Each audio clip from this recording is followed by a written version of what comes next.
Exam time पर ये 3 problem तो हर एक स्टूडेंट फेस करता है। प्रॉब्लम क्या है? पहली प्रॉब्लम, मोर सिलेबस लेस टाइम। इतना सारा सिलेबस है और टाइम इतना कम है, आखिर कैसे हम इतने सिलेबस को इतने कम टाइम के अंदर कवर करें। दूसरी प्रॉब्लम, याद नहीं रह पाता। इतना सारा सिलेबस है पढ़ने को, इतनी सारी चीजें हैं पढ़ने को, आखिर हम किस टेक्निक से पढ़ें जिससे कि सारी चीजें हमारी लॉन्ग टर्म मेमोरी के अंदर स्टोर हो जाए। और तीसरी प्रॉब्लम, ओवर थिंकिंग। कितनी बार ये होता है ना कि आप बैठ के ये सोच रहे होते हो यार मैंने तो अपना पूरा साल खराब कर दिया, क्या मैं अब से पढ़ के भी अपने एग्जाम को क्रैक कर पाऊंगा, या फिर इसमें 95% लेकर आ पाऊंगा, या फिर मैं अपने एग्जाम के अंदर टॉपर बन पाऊंगा। तो हाय एवरीवन, मेरा नाम है Prashant, mentor of thousands of students. और आज की ये जो वीडियो है ना, ये उस हर एक स्टूडेंट के लिए है जिसके एग्जाम या तो 1, 2, 3 महीने के अंदर स्टार्ट होने वाले हैं, या फिर आपके एग्जाम ऑलरेडी स्टार्ट हो चुके हैं। पता है क्यों? क्योंकि ये जो एग्जाम का टाइम होता है ना, ये बहुत ज्यादा इंपॉर्टेंट टाइम होता है आप सभी के लिए। क्योंकि मैंने ऐसे भी कई स्टूडेंट्स को देखा है जो कि एग्जाम टाइम पर उन्होंने पढ़ाई करी, बहुत फोकस से पढ़ाई करी, इन स्ट्रेटेजीज को फॉलो करके पढ़ाई करी और बोर्ड एग्जाम को क्रैक कर दिया, IIT JEE को क्रैक कर दिया, नीट को क्रैक कर दिया। चाहे तुम किसी भी कॉम्पिटिटिव एग्जाम की बात करो, लास्ट के टाइम में पढ़ के भी लोगों ने क्रैक करा है। और मैंने ऐसे भी लोगों को देखा है जो कि पूरे साल भर पढ़ाई कर रहे थे, बट एग्जाम टाइम के अंदर उन्होंने कुछ गलतियां कर दी, कुछ मिस्टेक्स कर दी, जिसकी वजह से उस एग्जाम को वो क्रैक नहीं कर पाए और अपनी क्लास के अंदर वो टॉपर नहीं बन पाए। तो ये जो एग्जाम का टाइम होता है ना, ये आप सभी के लिए बहुत ज्यादा इंपॉर्टेंट होता है। और इस टाइम के अंदर ये जो 3 प्रॉब्लम है ना, ये आपके साथ होता ही होगा कि इतना सारा सिलेबस है, इतना कम टाइम है, चीजें को आप याद नहीं कर पाते होगे और बहुत सारी चीजों के बारे में आप ओवर थिंकिंग करते होगे। बट आज मैं 3 स्टेप का ऐसा एक प्रोसेस बताने वाला हूं जिसको अगर आपने फॉलो कर लिया ना, आप आराम से कम समय के अंदर भी बहुत अच्छे मार्क्स को लेकर आओगे। बट मेरा एक सवाल है आप सभी से, क्या आप सच में मेहनत करने को तैयार हो? क्या आप जिंदगी में रगड़ने के लिए तैयार हो? जो टाइम आपके पास है, मुझे नहीं पता कितने टाइम में आपके एग्जाम है, शायद 1 महीना, 2 महीना, 3 महीना, 15 दिन, 10 दिन, 5 दिन। क्या आप इस टाइम के अंदर खुद को पूरी तरीके से मोटिवेटेड होकर मेहनत करने को तैयार हो गया यार? यस या नो बताओ, खुद से पूछो और आज कमेंट के अंदर लिख दो। अगर तुम सच में तैयार हो तो लिख दो यार, यस भैया आई विल वर्क हार्ड, मैं करूंगा मेहनत, मैं करूंगी मेहनत, लिख दो। तो फिर से बोल रहा हूं, अगर इस वीडियो को देखना चाहते हो तो अभी कमेंट कर देना कि yes I am ready to work hard.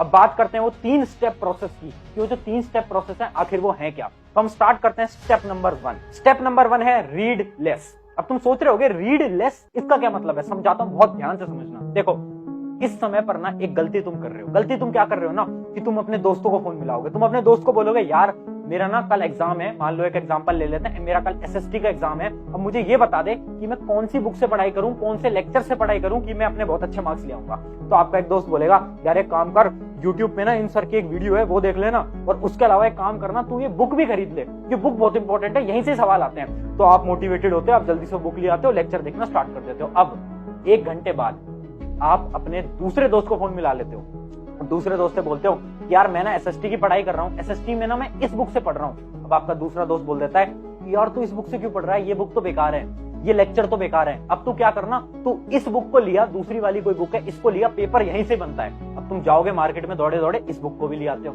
यही करते हो ना तुम, और यही आपकी सबसे बड़ी मिस्टेक है। पता है क्यों? क्योंकि आप इतनी सारी बुक्स को ले आते हो, इतने सारे रिसोर्सेज को ले आते हो, क्या आप प्रैक्टिकली इतने कम समय के अंदर इतने रिसोर्सेज को पढ़ सकते हो? और मैं एक बार इमेजिन भी कर लेता हूं कि हाँ आपने पढ़ ली, इतनी सारी किताबों को आपने पढ़ लिया, बट क्या आप उन सारी किताबों को अपनी ब्रेन के अंदर मेमोराइज कर सकते हो? क्या आप याद रख सकते हो? नहीं। सिंपल सी बात है, आप कोई सुपर ह्यूमन तो हो नहीं ना यार, आप हो तो इंसान ही ना। क्या हम इतनी सारी किताबों को एक बार में याद कर सकते हैं? नहीं कर सकते। तो पहला स्टेप क्या है? पहला स्टेप क्या है? रीड लेस, मतलब कम किताबों को पढ़ो, कम रिसोर्सेज को पढ़ो।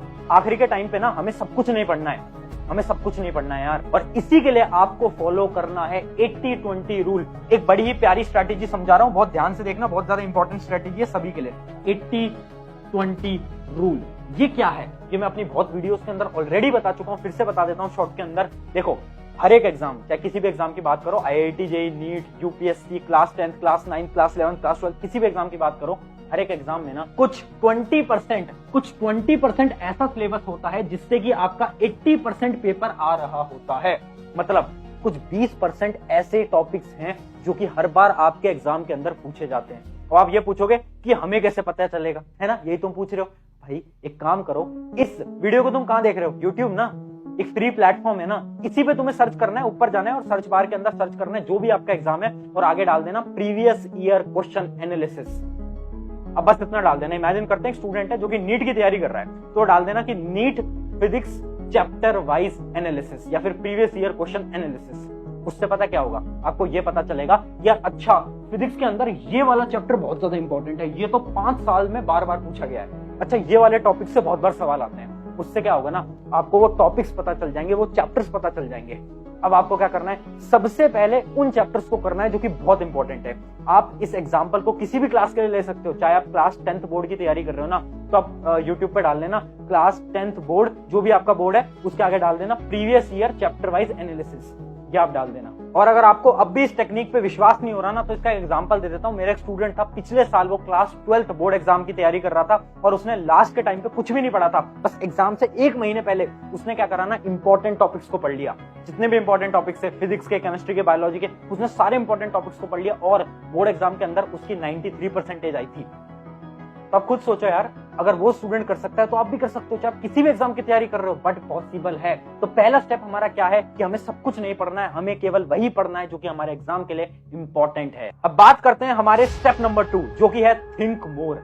अब आप सोच रहे होगे थिंक मोर से मेरा क्या मतलब है, अभी समझाता हूं, बहुत ध्यान से समझना। देखो एग्जाम के टाइम में ना सबसे बड़ी प्रॉब्लम आपकी क्या है कि आप चीजों को याद नहीं कर पाते, क्योंकि आपको बहुत कुछ पढ़ना है। देखो आपने शुरू से पढ़ाई करी नहीं, अब इतने कम समय के अंदर आपको बहुत सारी चीजें पढ़ने को मिल रही हैं। अब ऑब्वियस सी बात है आपका ब्रेन इतनी सारी चीजों को याद तो नहीं कर पाएगा, बट इसका एक मेथड है, इस मेथड को हम बोलते हैं विजुअलाइजेशन। अभी इस मेथड को प्रैक्टिकल तरीके से मैं करके भी दिखाऊंगा, बट ये जो मेथड है ना, ये गुरुकुल के अंदर भी यूज किया जाता था। इसके ऊपर एक पूरी डिटेल्ड वीडियो मैंने ऑलरेडी बना रखी है, बट आज बात कर रहे हैं एग्जाम के टाइम पे हमें कैसे पढ़ना है। तो इसका एक एग्जांपल देख लेते हैं कि विजुअलाइजेशन होता क्या है। जैसे कि एक एग्जांपल ले लेता हूं, आपके नोट्स हैं या फिर आप किताब से पढ़ते होगे, आप लेक्चर से पढ़ते होगे, आप कहीं से भी पढ़ रहे हो। इमेजिन करो आपने एक लाइन पढ़ी, क्या, a displacement reaction is the one wherein the atom or the set of atom is displaced by another atom in a molecule। ये आपने लाइन पढ़ी है ना। अब आप क्या करोगे, आप अब इस लाइन को रटने की कोशिश करोगे कि यार ठीक है डिस्प्लेसमेंट रिएक्शन ये होता है, ये होता है, ये होता है, आप रटने की कोशिश करोगे। और यही सबसे बेकार तरीका है। आपके दिमाग के अंदर ना आपको थोड़ी सी न्यूरोसाइंस समझा देता हूं। न्यूरोसाइंस ये बोलती है ना, जब आप चीजों को रटते हो ना, तो वो आपकी शॉर्ट टर्म मेमोरी में तो आ जाता है, बट आपके लॉन्ग टर्म मेमोरी में नहीं आता।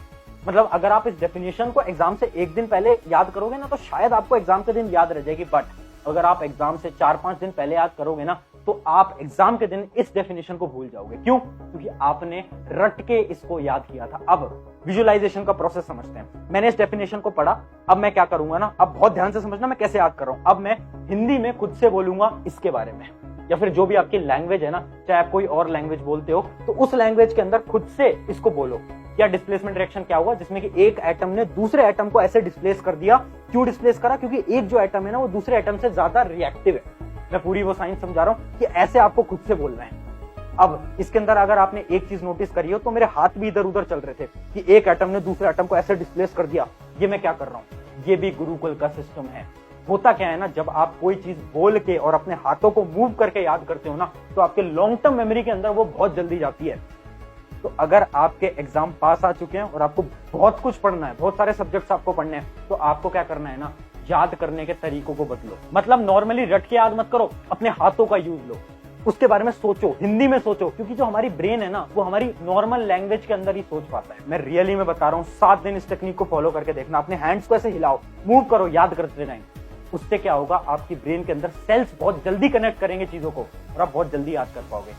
तो जो आपकी प्रॉब्लम है ना कि याद नहीं रह पाता, वो इस टेक्निक से सॉल्व हो जाएगी। तो याद रखना, आपको क्या करना है, विजुअलाइज करना है। और इस प्रोसेस को मैंने पूरा समझा भी दिया। स्टेप 1 और स्टेप 2 मैंने आपको बहुत क्लियरली समझा दिया। अब बढ़ते हैं हमारे स्टेप 3 की तरफ। बट उससे पहले एक इंपॉर्टेंट चीज देखो, अगर आप एक स्टूडेंट हो ना, तो आपको बहुत सारी प्रॉब्लम्स को फेस करना होता होगा। जैसे कि आप चीजों को रिवाइज नहीं कर पाते होगे, आपको ये नहीं आता होगा कि एक्चुअल में नोट्स कैसे बनाए जाते हैं, चीजों को रिवाइज कैसे करते हैं और लॉन्ग टर्म तक अपनी मेमोरी को कैसे रिटेन करते हैं। ये जितनी भी प्रॉब्लम्स है ना, इन सभी का सोल्यूशन लेकर मैं आ गया हूं हमारे 7 डे के कोर्स के अंदर, जिसका नाम है average to topper in next 7 days. इस कोर्स के अंदर अगले 7 दिन के लिए आपको कुछ ऐसी टेक्निक सिखाई जाएंगी जिससे कि आपकी जो सारी प्रॉब्लम्स हैं खत्म हो जाएंगी। इस कोर्स के अंदर हम डे 1 से लेकर डे 7 के अंदर अलग अलग चीजों के ऊपर बात करने वाले हैं और साथ साथ में इसके अंदर कुछ एक्सरसाइजेस भी होंगी जिसको अगर आप फॉलो करते हो तो आपकी जो मेमोरी है वो भी इंक्रीज होगी। इस कोर्स की लिंक आपको डिस्क्रिप्शन में मिलेगी, एक वेबसाइट है हमारी, उस वेबसाइट पे आप जाओगे तो इस कोर्स के अंदर आप एनरोल कर सकते हो। वैसे तो इस कोर्स की प्राइस मैंने ऑलरेडी बहुत कम रखी है, बट फिर भी क्योंकि आप मेरे पर्सनल स्टूडेंट हो तो आप सभी के लिए एक मैं कोड दे देता हूँ। यहाँ पर स्टूडेंट्स करके कोड आ गया होगा, अगर आप इस कोड को भी लगाओगे ना तो आपको और डिस्काउंट मिल जाएगा